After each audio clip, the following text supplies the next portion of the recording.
សិនគ្រីមអើយពីមុនហងធ្លាប់តែជាទូឯកឥឡូវសល់ពេញទូចាអរគុណមីខារ៉ាមែលនេះក៏ចឹងដែរ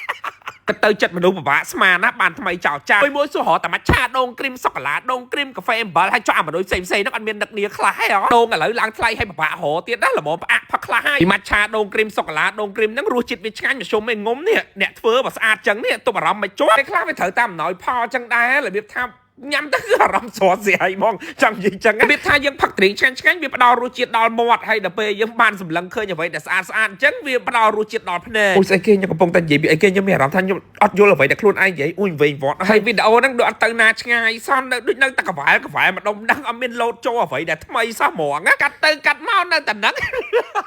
គាត់តែបញ្ចូលសម្លេងប៉ុណ្ណឹងក៏មានអារម្មណ៍ថាខ្លួនឯងស្រស់ស្រាយដែរនេះនិយាយលេងសើចអីបងប្អូនចង់ញ៉ាំត្រីមួយណាក៏បានដែរទាំងថ្មីទាំងចាស់លុយចូលខ្ញុំដូចគ្នាទេហើយដូងនៅកាហ្វេ Corner គឺដូងស្រស់អត់មានបន្ថែមក្លិនបន្ថែមពណ៌បន្ថែមស្ករអីទេរសជាតិពិតពីដូងធម្មជាតិតែម្ដងសូម្បីតែផាសិនក៏យើងគៀបពីផ្លែផាសិនស្រស់ដែរហើយរសជាតិគឺឆ្ងាញ់ទាំងអស់ទាំងថ្មីទាំងចាស់និយាយទៅរសជាតិនៅកាហ្វេ Corner ខ្ញុំអួតថាឆ្ងាញ់ចឹងហ្មងចង់ញ៉ាំអាចរកទិញបាននៅកាហ្វេ Corner គ្រប់សាខាតែម្ដងហើយបើកំងតាម app ឥឡូវគឺមានប្រូម៉ូសិននៅក្នុង app Wow Now អ្នកទាំងអស់គ្នា 20% ចំណេញមែនតើចឹងកំងតាម app Wow Now គឺ 20% discount រហូតដល់ថ្ងៃទី25ហើយចង់កំងតាម Grab Food Wing Mall Block ញ៉ាំ